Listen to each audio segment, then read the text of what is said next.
अस्सलाम वालेकुम दोस्तों, एक इंतहाई और दिलचस्प ईमान अफरोज़ वाक़या। ये स्टोरी को देखने से पहले चैनल को सब्सक्राइब कर ले और बेल आइकन प्रेस कर ले, और अगर वीडियो पसंद आए तो एक लाइक कर दे। ये वाक़या हज़रत गौस पाक शाह रहमतुल्लाह अलैह के बचपन का है।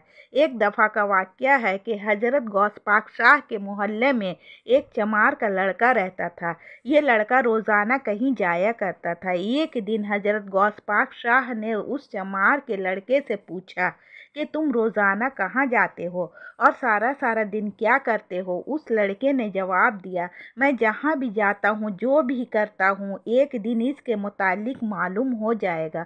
आपने उससे पूछा, इसमें राजदारी की क्या बात है, तुम बताते क्यों नहीं। चमार के लड़के ने कहा, मैंने कह जो दिया, बात ज़्यादा देर राज नहीं रहेगी। आपने फरमाया, क्या तुम ये चाहते हो ये राज मैं अपनी कोशिश से मालूम कर लूं। आखिरकार चमार के लड़के ने हार मान ली और सारा माजरा सुनाने लगा और कहा कि बात सिर्फ इतनी है कि मैं एक मंतर सीख रहा हूँ और इस मंतर का जाप दरिया के किनारे खड़े रहकर करता रहता हूँ।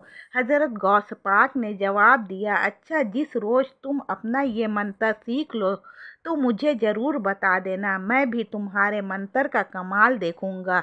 उसके बाद आप घर चले गए। काफ़ी दिनों के बाद वो लड़का आपके घर पहुंचा और बताया, मैंने अपना जाप मुकम्मल कर लिया है और देखना चाहो तो मेरे साथ आ जाओ। वो उसी वक्त उस लड़के के साथ चल दिए। लड़के ने दरिया के किनारे पहुंचकर चावल पकाए और बकरे को कुर्बान किया। फिर पूजा करने के बाद मंतर पढ़ना शुरू कर दिया। जब इसने मंतर मुकम्मल किया, बहुत खुश हुआ और बोला, मियाँ जी, भगवान के कृपा से कामयाब हो गया हूँ। गौस पाक ने कहा, मैं कैसे यकीन कर लूँ कि तुम कामयाब हो गए हो। लड़के ने जवाब दिया, मैं जो कह रहा हूँ मैं कामयाब हो गया हूँ। गौस पाक ने कहा, जब तक मैं अपनी आँखों से नहीं देख लूँगा मैं यकीन नहीं करूँगा। लड़के ने कहा, तो चलो मैं अभी अपने मंतर का तमाशा दिखाता हूँ। लड़के ने एक कंकड़ जमीन से उठाया और कुछ पढ़ा और इस कंकड़ को पेड़ पर दे मारा।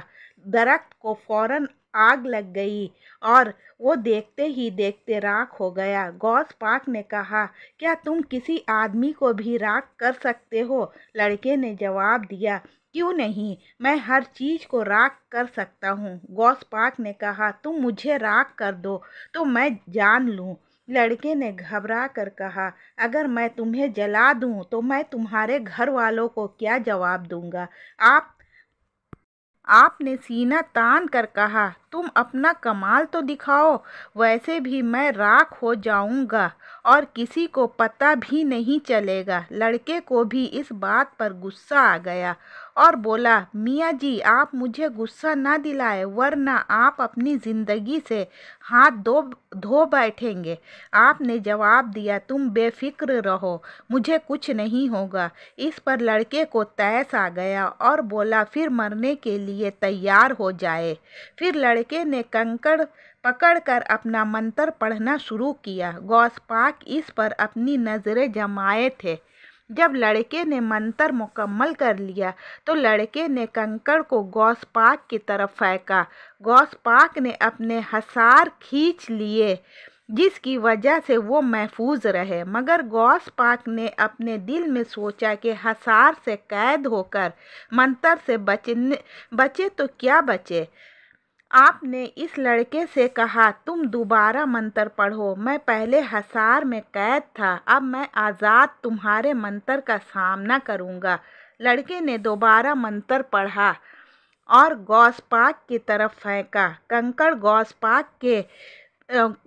पाक से टकराया और वापस उछल कर कंकड़ चमार के लड़के को जा लगा और वो बेहोश हो गया। गौस पाक परेशान हो गए। उसी परेशानी की हालत में घर पहुँचे और उसे सारा वाक़या सुनाया। चमार बेचारा वहाँ से भागम भाग पहुंचा। उसने देखा उसका लड़का ज़मीन पर औंधे मुंह पड़ा है और उसके मुंह से खून बह रहा है। चमार अपने लड़के को उठाया और वो सीधा गौसपाक के नाना के पास शिकायत लेकर पहुंचा। आपके नाना ने जब सारा माजरा सुना तो गौसपाक से तलब किया और उन्होंने कहा, गौसपाक, मैं ये क्या सुन रहा हूँ? गौसपाक ने जवाब दिया, नाना जान, आपने जो सुना है बिल्कुल सही सुना है। ये लड़का अपनी कुव्वत और ताकत आजमा रहा था, जबकि मैं भी अपनी कुव्वत और ताकत आजमा रहा था। इसमें मेरा कोई दोष नहीं है। ये सुनकर आपके नाना ने गौसपाक को डांटा और कहा, तूने शेख अब्दुल कादिर जिलानी को कोई मामूली हस्ती समझ रखा है और तेरी कहाँ कहाँ मदद करते रहेंगे। इसके बाद आपके नाना ने सूरे मुजम्मिल पढ़ना शुरू कर दिए। जैसे जैसे पढ़ते जाते चमार के लड़के पर दम करते जाते। ये अमल काफ़ी दिन तक जारी रहा, तब कहीं जाकर वो लड़का दुरुस्त हो गया और बिल्कुल अच्छा हो गया। तो दोस्तों, आप लोगों को हमारे ये वीडियो कैसा लगा? अच्छा लगा होगा तो लिहाजा वीडियो को लाइक कर दे और चैनल को सब्सक्राइब कर ले और बेल आइकन